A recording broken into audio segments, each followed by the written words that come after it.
Hello there, film fans and fans of all things spooky in this spooky season, and welcome to a special episode of the Silver Screen Podcast. We're bringing you this episode because we wanted to basically bring you something every week in October to celebrate the season of all things scary, and just as a kind of experiment to see if you guys would be interested in this kind of thing in future, sort of looking back at more recent releases rather than older reviews and seeing if you'd be happy seeing our mugs on camera in the future potentially or not. If this video bombs and we get a lot of comments going, "Oh, go away," then we'll make sure not to do that again. So yeah, Halloween, good masks. That'd be terrifying. Yeah. Put the zombies back on. So we were having a chat kind of off air, myself and my co-host DK, who was right here. Hello. That was your cue to say hello, Vic and Bob. Oh, yeah. Hello there, Uvavo. He's now going to sing a song in the club. No, I won't make you do that.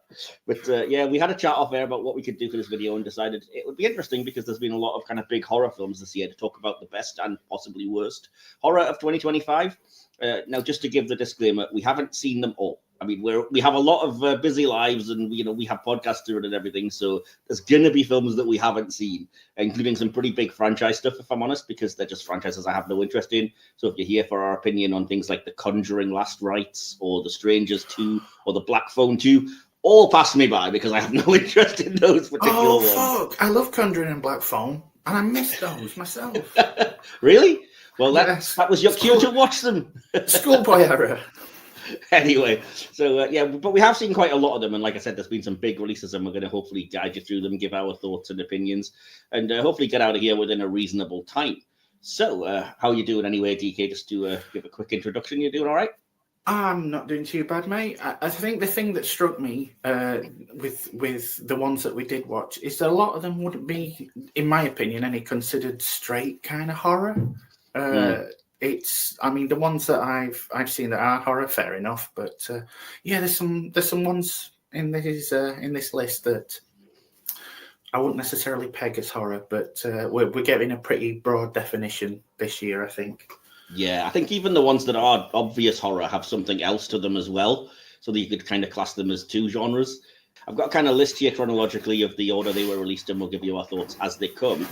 So we may as well just dive straight in, and I'm going to start with a film.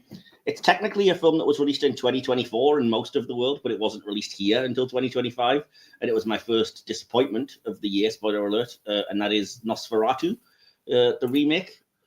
I did not see that. I heard about Orlok's Wang, and it was just like, nah, it's probably not for me. Yeah. Oh, yeah. I see what you say. Yeah. It's. I don't know. Yeah. It's Eggers, isn't it? Robert Eggers. It is, yeah, and that's why I was intrigued because I liked The Northman that he did, and I haven't seen much else, but I'm sure I've seen another one, and I was like, oh, that's it. Could be interesting. I love, spoiler alert, the original 20s F.W. Murnau Nosferatu, and I was like, we could do something really potentially interesting with this 100-year-old movie, but. Yeah, it just seemed to have been stripped of basically any identity, and it was very pretentious and very, is it vampirism or is it leprosy? And there was nothing seductive about the vampire, as you say. It was just very there was just creepy vibes and everything through. I mean, there were some great performances in it, don't get me wrong, but it just seemed like it brought nothing new to the table, and the whole vibe of it was just off for me, and not a patch on the original, I have to say. I mean, I didn't voted a complete failure. I think I went 3.5 stars, but I was expecting a heck of a lot more. And I think, if I'm honest, the majority of that was more for the acting. Primarily, I think Emma Corrin and Lily Rose Depp were the two highlights kind of there as well. So, but yeah, I think that was generous. Yeah, I remember seeing the trailers for it, and at first I was like, oh, that could be interesting. But the more I learned about it, the less I was inclined to go and see it. So by the time it came and went, it passed me by. I mean, it's been on streaming for a while now, and I've just never bothered to look. So whatever that tells you. It was just a bit of a drag, to be honest with you. I can't say you're missing too much. The next film that I saw was another disappointment, which I've given the same score of kind of 3.5, even though, again, I think I was generous. And again, it was a huge disappointment because of the pedigree involved, the director especially, and that's Wolfman, the next Lee Winnell film. So Yeah, I didn't see that one either. But this time I didn't even bother looking at any. I saw like descriptions of it, and yeah, again, not for me. Yeah, It I just will looked say. a little weak. Sorry, I will say I think this one is better than Nosferatu. It has something going for it, but because I loved The Invisible Man, Winnell's other sort of the film before this, and the other take on the Universal Monster, I was expecting something really cool, but just the take of it being kind of generational trauma and an abusive father whose own father was abusive, and is he passing it on to his son, and that's the big metaphor they're playing with. I was kind of like, oh, this is just A bit, yeah. a little heavy-handed. A little bit. Well, yeah, that's pretty much it. Yeah, it was kind of very on the nose, and it sort of it robbed it of the horror element because it was like your metaphor is just basically straight in my face, if you know what I mean. Whereas I'd preferred a bit more subtlety to that. And again, good performances though. Julia Garner's first film out of at least 3, maybe 4 that I've seen her in this year that she was good in, but oh right, it's not a great Wolfman movie. Like I said, it just didn't really seem to have.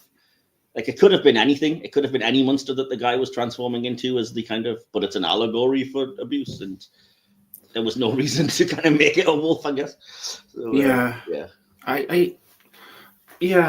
I mean, I do think the Invisible Man. I think that was really good. A really good take on how to update. So you're saying it's not as successful a pitch as that one? I wouldn't say so. No, like I said, it just like Invisible Man was very specifically using that, that creature, that idea of like an invisible person to be, to comment on gaslighting in quite a clever way. And kind of an interesting twist that way, but and you couldn't really have done it with anything other than an Invisible Man, so it felt kind of clever. Whereas, like I said, this didn't need to be a wolfman; it could be any kind of transforming monster, and it would be exactly the same movie.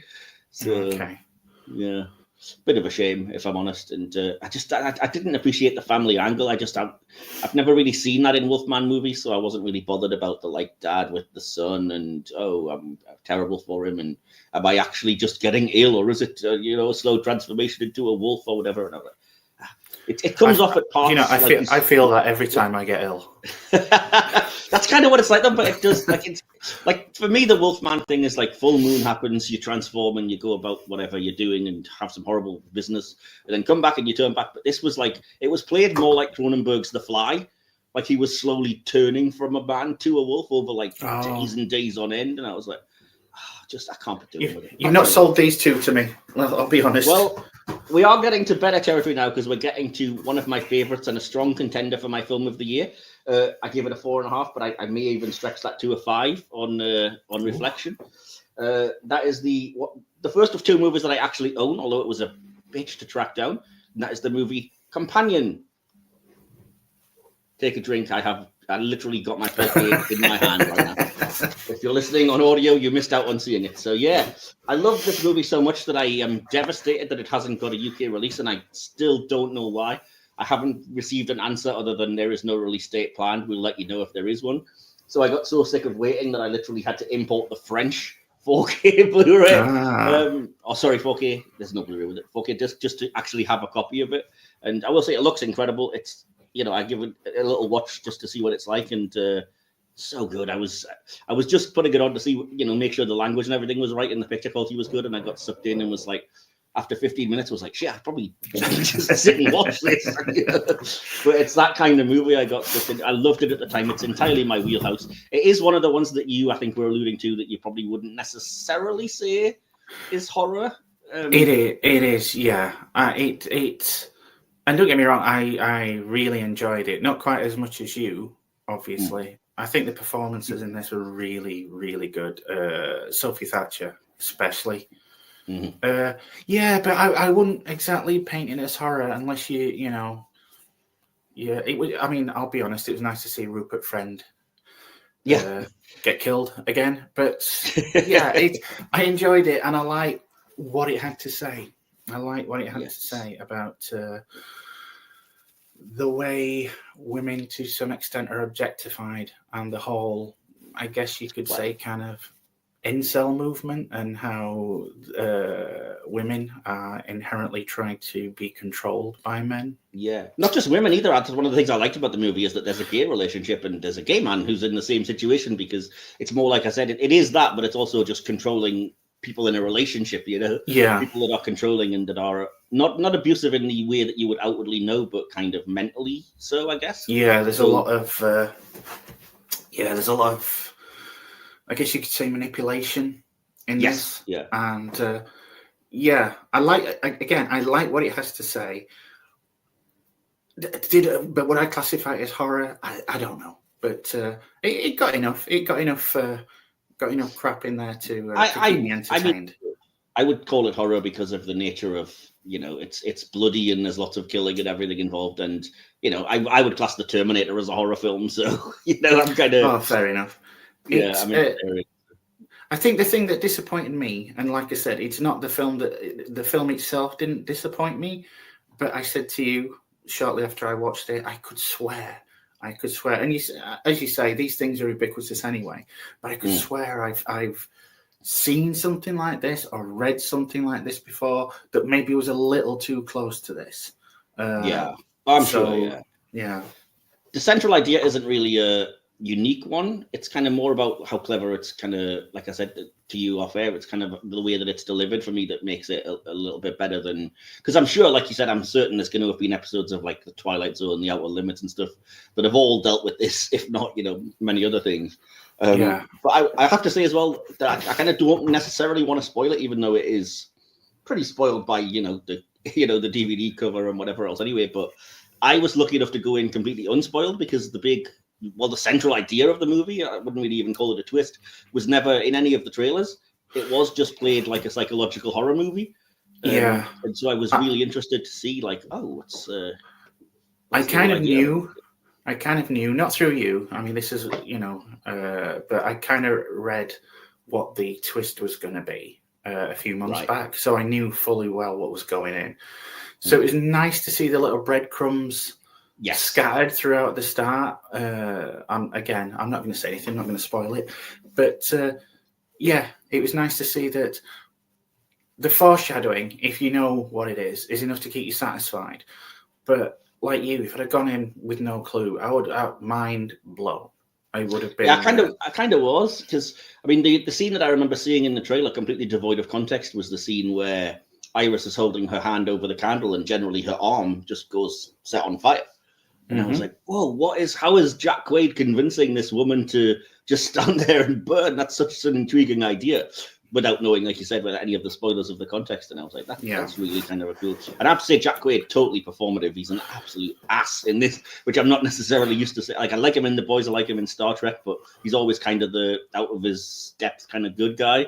And in here, he's such a bastard, but plays it so well. He does play a douche well. I can only imagine he's got lessons from his father. So I'm not touching that one, but I will say one last thing about Companion. I think one of my scenes of the year, and again, it's just because it's how clever it is the scene where Iris can't lie, so she starts talking German because she knows that the kind of state trooper guy won't understand it. That was good. That was good. Yeah. I think she did. I think she did give a fantastic performance. It was brilliant, and I haven't seen her before. But after this, I was like, "This is definitely going to be a woman to watch." I think. From that, I think the next couple of movies are ones that you've seen and I haven't, so I'm going to hand it over to you for those two. Okay, you have to let me know. I think the first one was the monkey. I think was the first. The monkey, is that right? The monkey's a tricky one. It's. You know how you have those frenetic action scenes in things like Final Destination, where things go really over the top within the first 2 minutes of this. And I'm not, again, I'm not trying to give spoilers away. Within the first 2 minutes, you get something like that. And you think, ooh, this is going to be good. This is going to be really good. And then it builds and it builds and it builds. And you are expecting it to go utterly batshit crazy. And there is a scene, and I've heard it described as that. And there is a scene about, I don't know, 2/3 of the way through, involving a motel pool and an air conditioner. Again, it's you think, oh, I'm really liking this, but it never seemed to go anywhere. There was a build up, and it got to the end, and I was expecting big things, like real. I think the best way to describe it is like, Cocaine Bear or something like that. Something that you just think, all right, this is going to get balls to, and it never quite does. I see. And don't get me wrong. I mean, Theo James is really good in it. He plays, weirdly enough, I mean, if I had a nickel for every time this happened this year, I had 2 nickels, which isn't a lot, but it's weird it happened twice. He plays twins. Oh, right. Yeah. So it's good. And Theo James really impressed me, but it never quite hits that batshit crazy mark that you think is going to happen. And when it does happen, the majority of what is supposedly going on happens off screen. And it's kind of left to your imagination. And yeah, it was all right. I mean, I don't hate it. I don't think there's a genuinely one of these films that we're looking at this year that I've hated. But I think this was one of the most disappointing, because I'm a big King fan like you. And, it sold me that it was going to be a King adaptation. Yeah. And it really did seem to be, in the words of Spinal Tap, turning it up to 11. But then in the last act, it's kind of like they dialed it back down to an 8. And you just think, this is not what I like my horrors, that if they're going to get ludicrous, I want them really ludicrous. I want things like, Ready or Not or Abigail, something that you cannot help but just sit there and giggle. Because Cabin in the Woods. Yeah, because it just gets so crazy, and it just kind of pulled itself back from that. So it's all right. It's all right as a watch, and maybe I'll watch it again a couple of times. But it just fell short of the mark for me. Disappointing. So I mean, we'll get to some of the stuff, but first, you did have. I completely forgot what your other one was, but there was another one. Oh yeah, there was another one. It came out here. I think it was in the released in the US in March, but it didn't come out here until April, and that was Death of a Unicorn, A24. Yes. Again, I saw the trailers and I thought, oh, this is going to be good, especially with a cast like that. You've got Jenna Ortega, Paul Rudd, Tay Leone, Will Poulter. I'll shout Will Poulter out for someone not a million miles away. Yeah, it's I don't know. It's got a good cast, but they felt a little wasted in this. It went on a bit too long. It could have done with tightening up. It's funny in places, it's kind of scary in places. It just fell flat again. I don't know if it's a me problem, but I go into these horror comedies especially, and it's weird how you mentioned, Cabin in the Woods, because I think that's what set me off. But you go into these horror comedies, and there reaches a point in a lot of these horror comedies, especially when they're touted as all hell's breaking loose. Well, literally all hell does break loose. And as I say, you sit there giggling.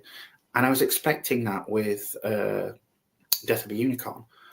But aside from a couple of chuckles every now and again, it never quite panned out. It never really became a comedy for me. It never became a horror. It just felt like it was trying to be too much, and yeah, it just got dragged out. It was way overlong, I think. So yeah, okay, fair enough. A shame, especially when it's Paul Rudd, Yeah, completely. That one was on my maybe list, like you said, because of the casting, because the trailer I was kind of 50-50 on, but was like, okay, we'll see what the reviews are like when it comes out, and then the reviews were terrible, and I was like, okay, I'll give this one a miss then. So, yeah, I mean, it's worth it. It's worth at least to watch, but go in with your expectations really kind of lowered, because they never reached their. And this is a problem I found with this and The Monkey. To me, that neither reached their potential, and so yeah, fair enough. So then, anyway, at the end of April, we come to probably the biggest release of the year, the one that everyone will be talking about, Sinners. Yeah. Did you want to start us talking about that? Because I know you've seen it as well. Yeah, that was everything that did live up to its hype. I thought that was a great film. I mean, yeah, I know some people see it and they say, oh, it's just like a more up-to-date version of Dusk Till Dawn and stuff like that, but it's just enjoyable. It's really enjoyable. The characters you can believe in. Honest to God, watching that, I was convinced his acting is so good. I was convinced that Michael B. Jordan was not playing twins and it was another person. I just seriously, it wasn't. It wasn't until about a third of the way through I just thought, Jesus, he does really well. But all of the cast do really well in this, and there's certain scenes. I mean, you know, that I've said it since I saw it, but the Conjuring Spirit scene, I think that's going to go down in movie history as one of those iconic movie scenes. Yeah, and for sure. I think it's just a beautiful, beautiful film. Never see Haley Steinfeld in the same way again, but it's yeah. And I do have to give a, you know, I'll let you get on about it, but I do have to give a special shout out because I love the freaking Riverdance zombies, Riverdance vampires. Just a fantastic film all around. I can't fault it. Yeah. And it's surprisingly which I know they say about a lot of vampire films that vampires are inherently sexy and, you know, you're supposed to find it erotic and stuff. A lot of that falls flat with me, you know. A lot of the... It would if you watch Nosferatu. There's nothing attractive about that guy. Yeah, but this one, definitely. There you get certain vibes from watching Sinners, it has to be said. So, I honestly can't fault it. Well... did you not know that Michael B. Jordan, that's his name because he kept Michael A. Jordan hidden the whole time, and that's how he wheeled him out to play twins. Oh dear! I thought you were going to say something stupid like, "Yeah, you had Michael A. Jordan, Michael B. Jordan." That's how they got around that problem. Exactly. Yeah. Yeah. I will say he does play twins. No offense to Theo James, but he does play twins a lot better than Theo James, and Theo James was no slouch on this. So. Yeah, I think it was a brilliant. It was a fantastic performance because they are two completely different characters, and you absolutely forget it's the same actor, which sounds like a cliche, but it's completely true in this case. Like, you know, I mean, I'm probably going to get, you know, immediately have stones flung at me, but I didn't quite feel the same way most people did about Sinners, but we're really nitpicking. We're talking like I gave it 4.5 instead of 5. Because it got so much praise that I really do think I probably the hype was overdone for me. And so I went in really expecting something transcendental. And I was like, I can see why it's loved. And there's so much greatness here, but it just didn't get across that finish line for me all the way. You know what I mean? So I will take responsibility for that because I think I'd seen it a few days before you. So I was kind of that mindset that it's it wasn't just you. I mean, all of the YouTube channels that I watch and everything were like, this is the greatest film you will ever see, it will be the best experience you'll have. And I was like, ooh. And then it was just kind of like, oh. But I mean, as I said, I think I said in my review, I think also it's partly because it's not my culture, so I'm naturally going to be, you know, not as connected to it as I would be had I been a black guy, you know. Which isn't to say I didn't connect with it. Like I said, it didn't fully get to the absolute pinnacle that everyone was saying that it was. But again, I'm splitting hairs because as everything you said was great. Like you said, Steinfeld was fantastic, albeit very different than what we might be used to. The performances all round. I can't remember the actress's name, and I should, but the actress she was in Loki and she's in that movie as well. She's fantastic in that, in what could have been quite a small role. And as you said, just the fact that it plays, I can see why you might say the Dusk Till Dawn comparisons, because it plays as both a fantastic kind of old-timey crime movie and then, you know, boast of the whole supernatural stuff. But it feels a lot more, I don't know, elevated than something like Dusk Till Dawn. Which kind of, that came off as schlocky and B-movie, you know? Again, and I think like a lot of the films that have been successful this year for me, it had a lot to say. Just, you know, getting under the layer of, you know, facile kind of horror tropes and stuff. It had a lot to say. All I can say is, without giving spoilers, go and see it, because to me, it's not just a great horror movie; it's just a great movie in its own right. Yeah, for sure. Yeah, and I would agree. And like I said, there is some fantastic music in it, and there is so many great action. I don't want to say action movie-ish type things, but action beats and action horror moments in it that really do keep you on the edge of your seat. And it is, like I said, I gave it 4.5 stars, so I'm certainly not going to say it's bad. I just didn't quite feel the resplendent, excellent, you know, greatest thing you'll ever see in cinema that a lot of people did. But it's still excellent. The nenext thing that came out is the second film that I bought on 4K Blu-ray this year. Again, get your drinks. And I didn't just buy it; I bought it on Steelbook because I was so impressed. And that is Final Destination: Bloodlines. I loved this film. I don't mind the Final Destination films generally. I think they're good for what they are, and I admire the kind of Rube Goldberg-ishness, the kind of way that everything's like a game of Mousetrap, the old board game where, one thing leads to another, and you could never possibly guess the chain of events that's going to lead to that. And I'm here for that, and I like that. And I think that was elevated to the next level in this one because they are so aware that the audience is looking for these things, if you know what I mean. Yeah. So they really screwed with audience expectations in a great way, and I was kind of here for it, like cheekily, like, oh, I get what and it would, the way that it would just be like, is it this? Is this the problem? Is this the issue? Or is this the issue? Yeah, they kept throwing like options at you, and because if you're familiar with the franchise as such, you kept thinking, is that the way it's going to happen? And they give you another one, and you're like thinking, no, especially in that was it the barbecue scene? Oh, that was what I was going to say, because you're on edge the whole time, like somebody's going to drink the shot of glass, and then it's got nothing to do with drinking, but that is the absolute, the defining moment where everything kicks off, and you're just like, you got me. Yeah, because, they give you all these options, and in the end, they kind of throw one that wasn't telegraphed.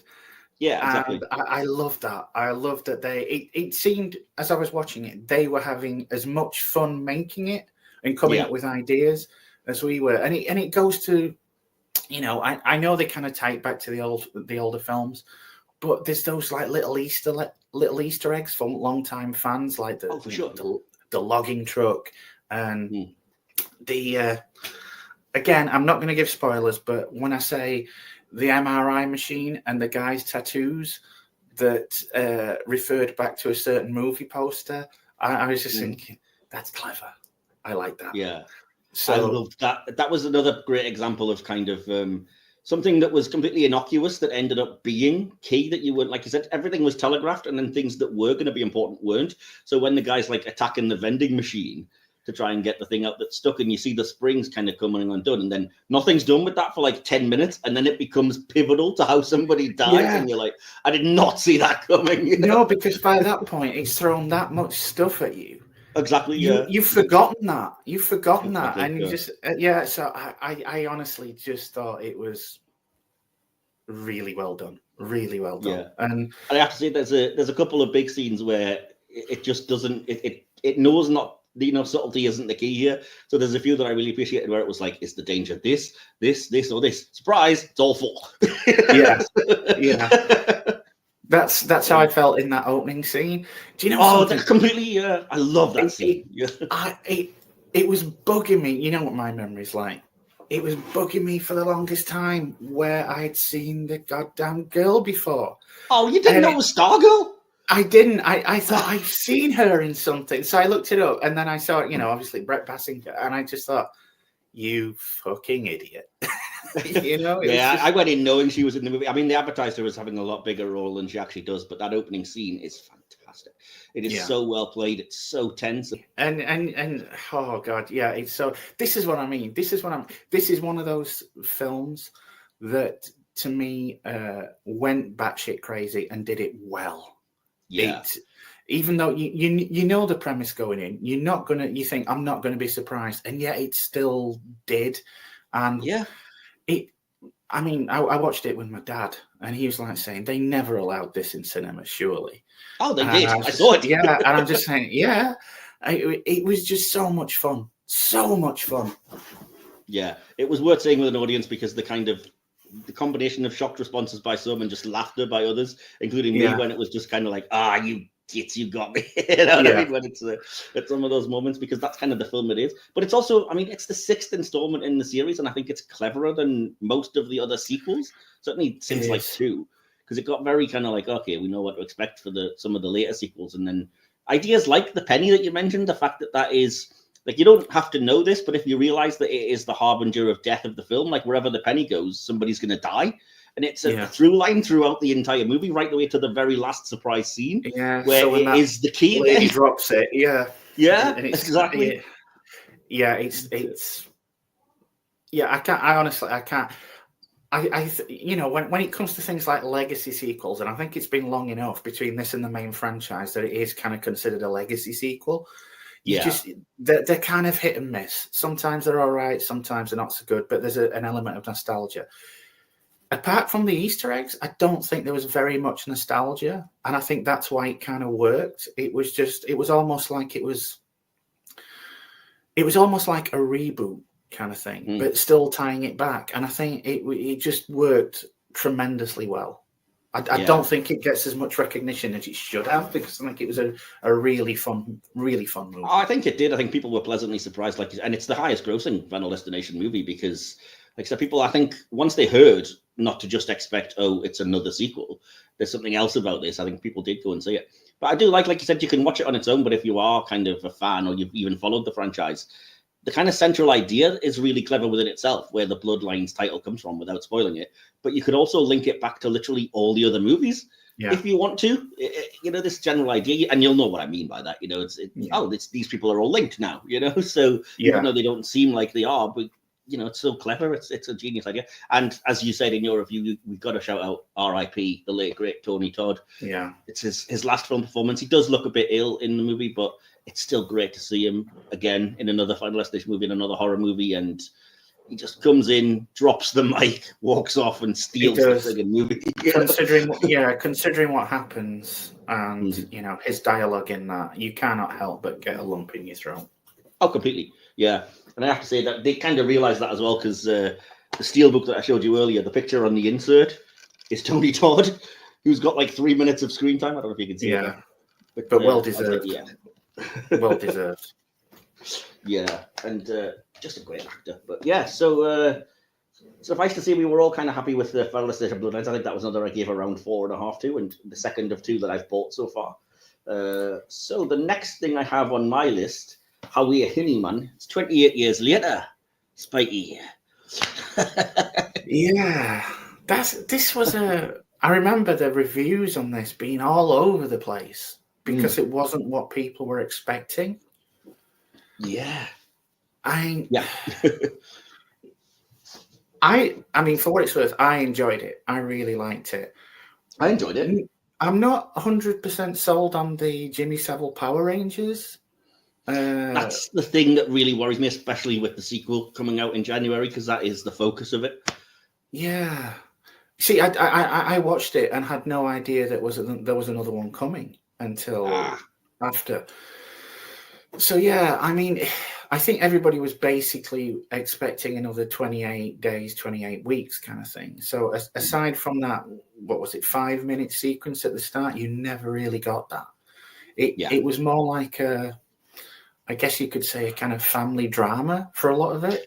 I was just going to say that actually it's one of the ones that I would potentially kind of lump in your category of, is it even horror? Because yes, there are zombies and stuff, but it plays almost like a bleak, dramatic kind of Ken Loach film that just happens to be set during the zombie apocalypse. Yeah, it's well acted. I think Jodie Comer is. I don't think I've ever seen her in anything that she's been bad in. And I remember when she kind of started, and she was in that, I don't know if it was called Scarborough Fair, but it was set in Scarborough, that ghost story with Michael Palin. But she's fantastic in this. They're all really good. I mean, I never used to be a big fan of Ray Fiennes, but he seems to have lent more into his, what the hell kind of way of thinking, that not everything has to be an Oscar contender. But because of that, he brings a kind of gravitas to each movie that he's in, and he elevates it to almost Oscar contenders. So, yeah, it's definitely not what I was expecting. But I purposely averted my eyes every time, Alpha Dong came on screen. But come on, you can't have a review and not mention that, They're not real, by the way. They were fake prosthetics. I know, but, envy is envy, mate.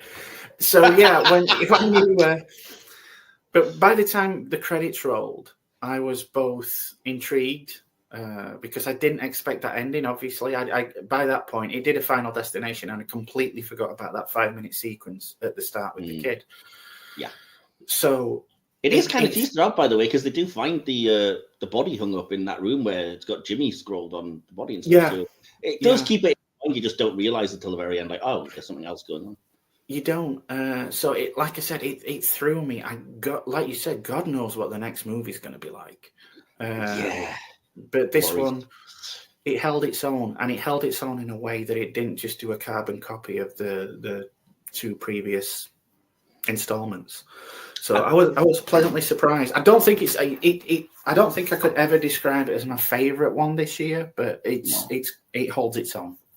It's one that really threw me. I loved part of it because I loved hearing my accent, my normal accent, which I don't do on video because most countries around the world would go, "What's he talking about?"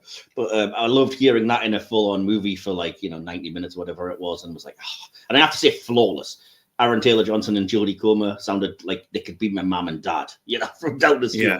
I was like, yeah, that's brilliant. So I enjoyed that aspect of it. But what threw me was that, like you said, sorry, I was expecting something like 28 Days Later, and I think they really should have prepared the audience for this is a genre shift, because it does kind of move from the survival horror into more, like you said, family drama kind of area, and it's way more kind of bleak and way more slow and talky, I guess, at times. And thinking on it now, I appreciate it for that and like it for what it is a lot more than I did at the time. At the time, I came out disappointed, like, oh, that wasn't the film I was expecting or wanting. But now I think I appreciate what it did do.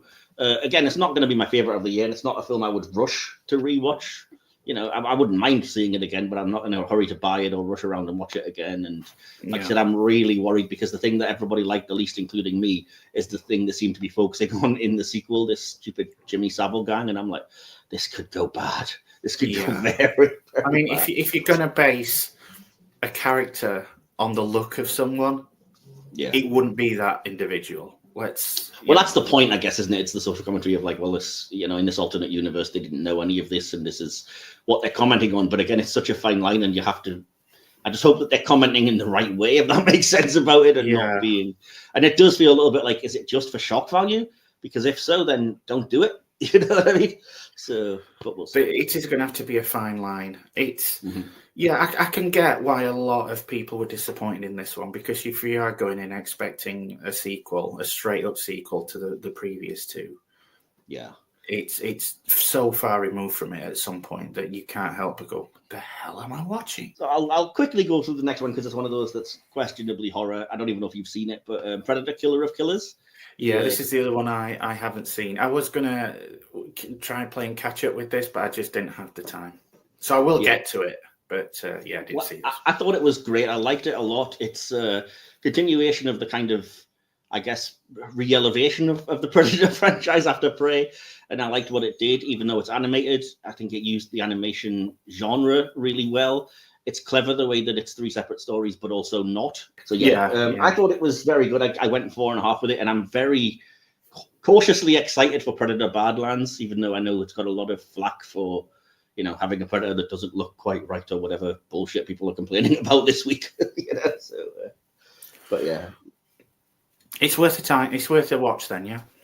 Oh, for sure. Yeah, definitely. The next thing I have on my list is Megan 2.0. That's going to be very quick. Just don't bother. Absolute bullshit. Point. I didn't see it, and it's not inspired me to go and see it. Yeah, but am I right? It's a genre switch up again.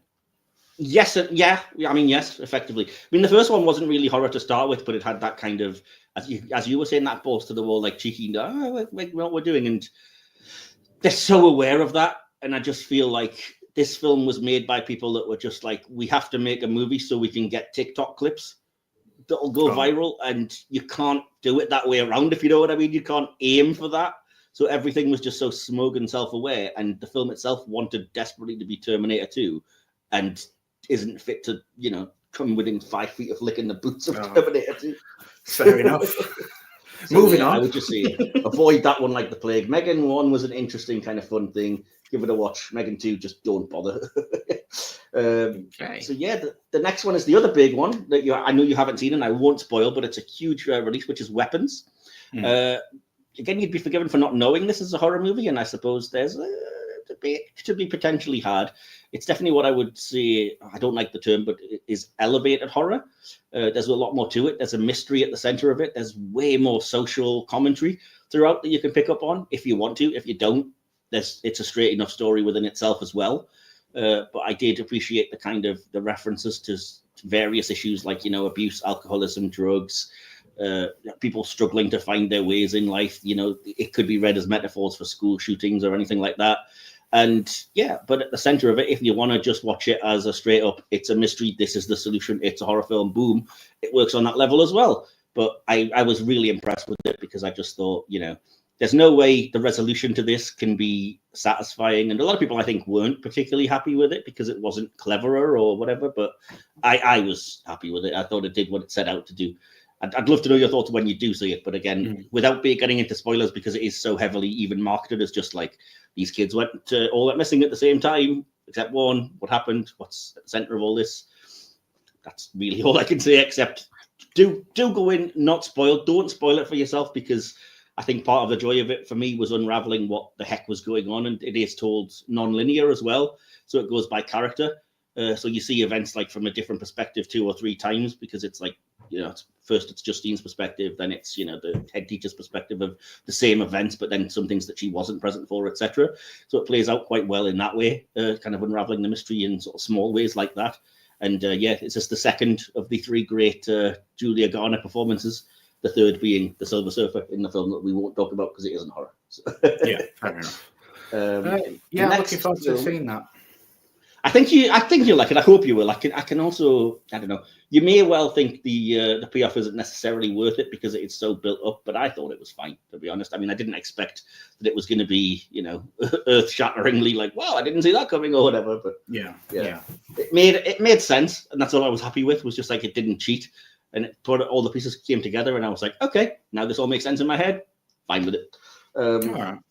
So yeah, the next thing on my list is a film that I think you liked a lot more than me. Together, the Alison Brie Dave Franco movie. Yeah, you kind of missold. Well, you didn't missell it. It just wasn't your kind of cup of tea. So I went in thinking I wasn't gonna enjoy it, and I really did. Really did. I don't know why. Yeah, there's just something about it. I thought the performances were good. I mean, that goes without saying with Brie especially. But for sure, yeah. I think it kind of held it together. I like the again, it seemed to have something to say this time with something that's not really touched upon a lot with outside of fucking Woody Allen films, and that he's more of a horror to me than anything else. But Wow. yeah, there's a through line of this relationship between Franco and Brie's character, and I do have to say I recognised a lot of the traits, a lot of the arguments in there. So maybe it touched something in me that it might not have, with regards to you at this current moment in time. Yeah, probably. But more than that, I like the whole Lovecraftian sense of horror with regards to this. And I think they did it really well. I'm not going to give spoilers for anybody that's not seen it, but I really enjoyed it. And like I said, I'm never going to look at a certain Spice Girls song the same way. That was brilliant. Yeah, I read that the director, who I kind of vaguely know of through other circles, he went to great pains to make sure he got that song, and you just had to, really, didn't you? Because it wouldn't have worked with anything else. Yeah, I'd kind of had it spoiled. I'd kind of had it spoiled as to what was going to happen in the movie a few weeks ago, and someone mentioned a Spice Girls song, and I put 2 and 2 together, and I thought, I bet it's going to be that one. So it wasn't, it wasn't disappointing when I found out I was right, but yeah, it makes you never look at the same thing. And again, I think it has a lot to say past the relationship angle. I get the feeling that, how can we put this, a certain subsection of society will watch that final scene and instantly want to burn every single copy in existence. And Yeah, I'm happy with that. I'm surprised in some regards that you were satisfied, for want of a better word, because I just felt like there wasn't enough of the really effed up body horror type stuff, and I could have lived with a bit more, to be honest. I can always take more of that, but when I compare something like that to, say, last year's The Substance for me felt very much, just wait until you get to the end, it's going to make you vomit kind of thing. And for those of us that have grown up with these kind of things, it was just, is that it? So yeah, that's how I felt about this one, weirdly. Yeah. So when it came to this, I was just expecting the one kind of scene, as it were, a la The Substance. So when I got a bit more of it, maybe it just gave me a few more breadcrumbs. And I did like the dynamic between Brie and Franco on this. They're actually married, so it's understandable. Exactly. I always wonder if you find yourself, especially in those kind of things, in like a kind of eyes wide shut situation. I mean, some of the scenes must be a bit tense if you're married, if you're a couple. So yeah, for sure. Yeah, they're both actors. I mean, they've both done a lot of acting, and she's been in films he's directed, including that film The Rental, which I can never find but really liked. Okay. Speaking of horror, so yeah, I mean, they trust each other on that level and stuff as well. But I have to say, I think I've got a feeling I'm misreading this, or I'm seeing something that isn't there. But I also felt a lot like the film at times was kind of victim blaming the female of the relationship, if that makes sense. Because I could see elements of that, but I could see elements from both sides. I mean, let's be honest. I mean, yeah, you know, he's not feeling his best, but you do get the essence that with Franco's character, he does occasionally come across as a little childish and pathetic. So I can give it. You know, I don't think either side in this comes out of things particularly well, and unfortunately, that's what happens when with relationships. So. Yeah, and like you said, it's never going to speak to me on one level because I haven't been in a relationship for freaking years and years, and certainly not one I think as close as the one portrayed there in various ways. But and I didn't like the subplot about Franco's mother either. That just felt really weird and out of place, and just kind of like, I get what it's trying to say, but it just felt like, what are we doing? Yeah, it was a bit red herringy, I guess. Yeah, it didn't really serve a purpose in the end. But I did like that they kind of tied it back with that when he finds the Rat King kind of thing. Yes. So yeah, Rat King. Got one last thing to talk about, which is the better Stephen King adaptation, and again, questionably horror probably, but I would place it as such. The Long Walk, which again I think we both were pleasantly surprised by. So over to you first for that one. Yeah, I went again. I've not read the original novel. I've not read the novella, should I say? So, but it's me, it's King. I do plan on getting around to it. I'm still working my way through his back catalogue, but I went in expecting one thing and came out of it with completely different outlook on how it were. Yes, it's brutal. Yes, it's painful at times, but it's also beautiful. It's done really well, and I think I can't fault any of the performers in this. Not a single one of them. The tension is there. Again, you know where it's going to go from the opening. It's not like any of it's a surprise. But when things do start happening, it is if you've read the book, by the way, because it changes a couple of things very. Yeah, I've heard that. I've heard it does change the ending. But I just. Yeah, the things I was expecting to be the standout in this wasn't the standout, and it was other elements, and those other elements just really kind of took my breath away. And again, it's another one of those that has a lot to say, and I just can't fault it. There are times in this where it feels a little too prescient, and which is weird when the original novel was written, like it was King's first novel, so it's decades old. Yeah, and then, as you said, there are times where you're just like, was this written as a specific response to the present day? But no, it's just horribly prescient. It is. It's done really well, well. And again, it's another one of those. I said earlier that you'll never look at Haley Steinfeld the same way. Yeah. I feel that about Mark Hamill in this. Oh yeah, yeah. He plays a blinder in this, and I think it's good because obviously the poor guy's been typecast, and the majority of He is the success. Joker. Yeah, I was going to say the majority of success he's had after that have been more for his voice acting rather than things on screen.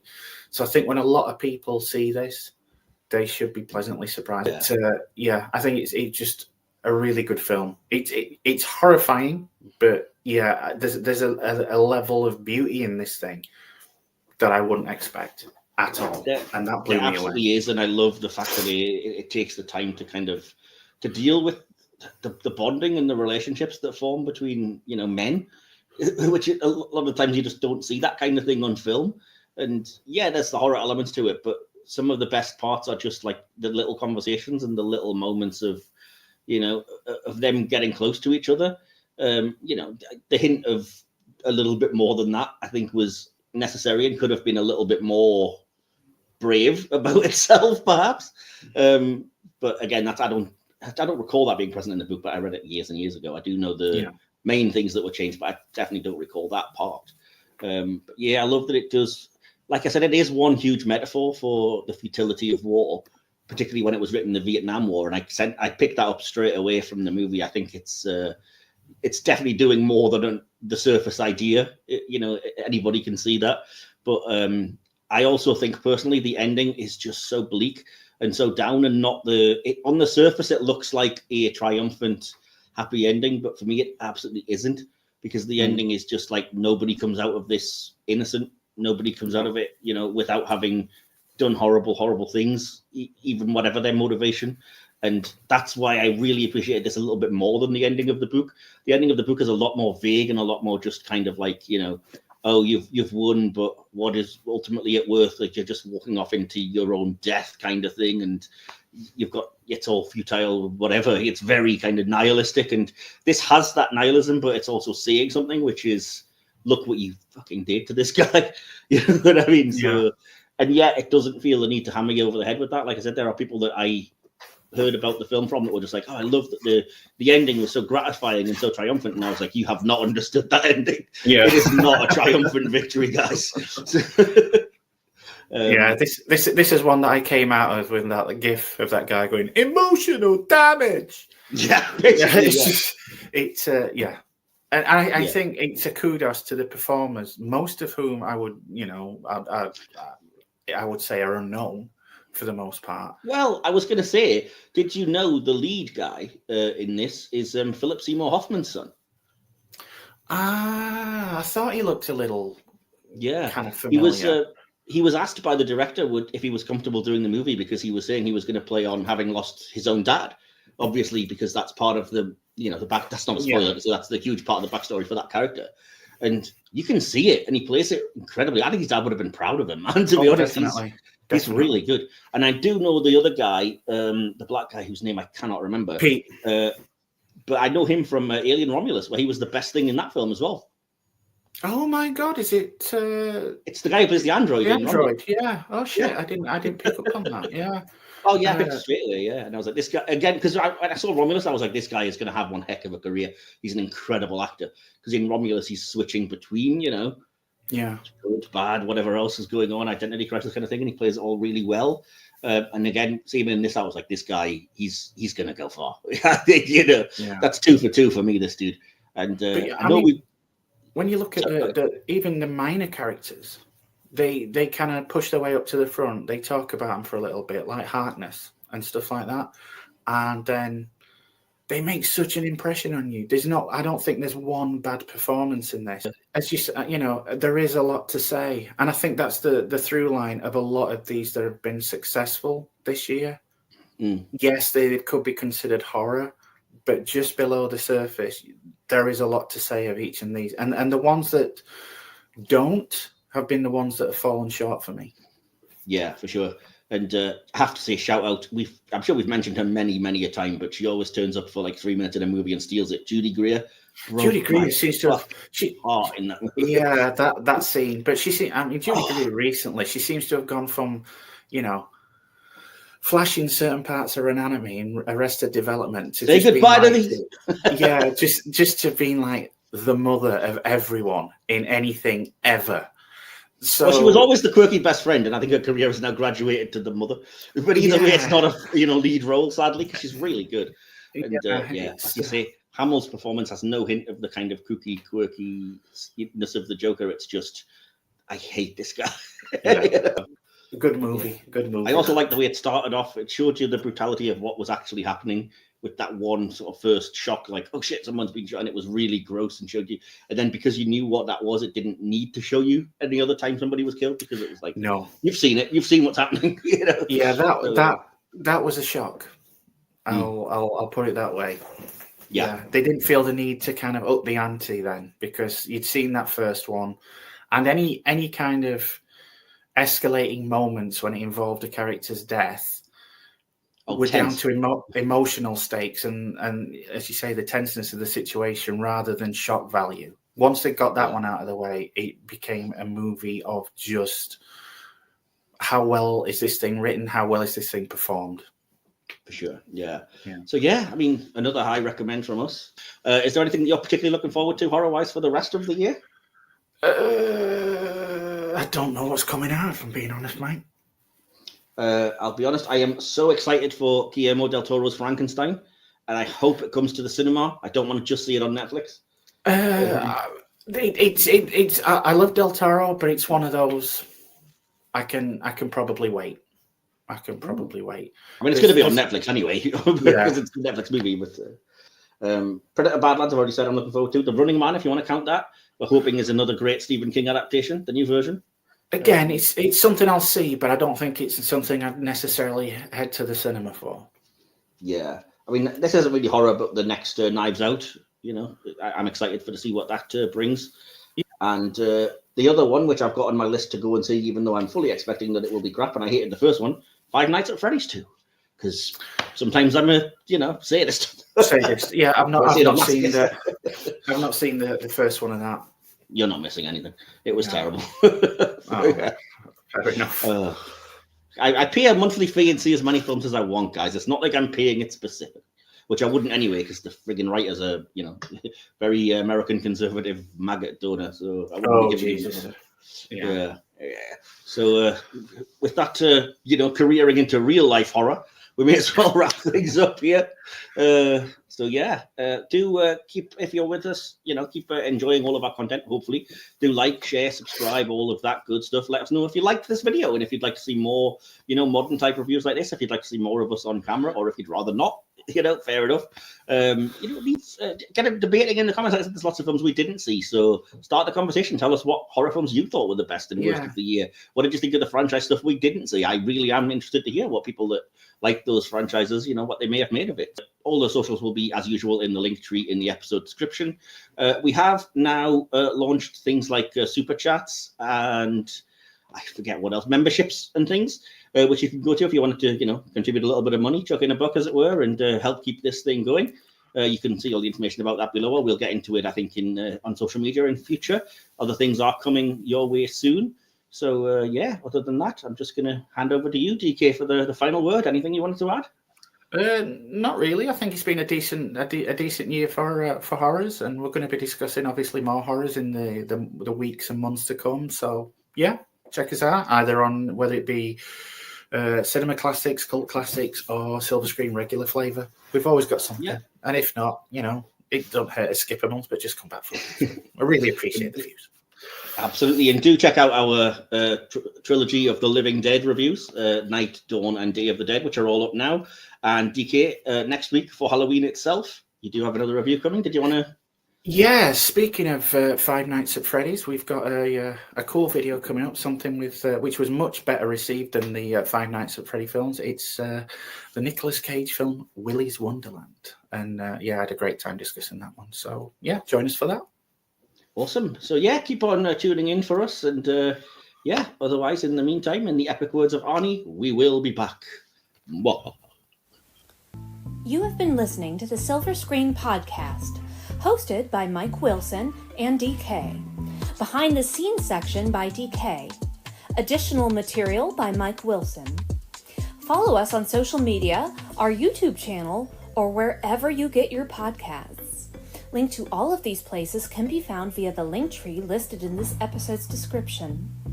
This podcast is a Media Matters original production, created, produced, and edited by Mike Wilson. We'd love it if you'd like, subscribe, and share us around like a beloved old video cassette. We hope to see you next time for more movie magic.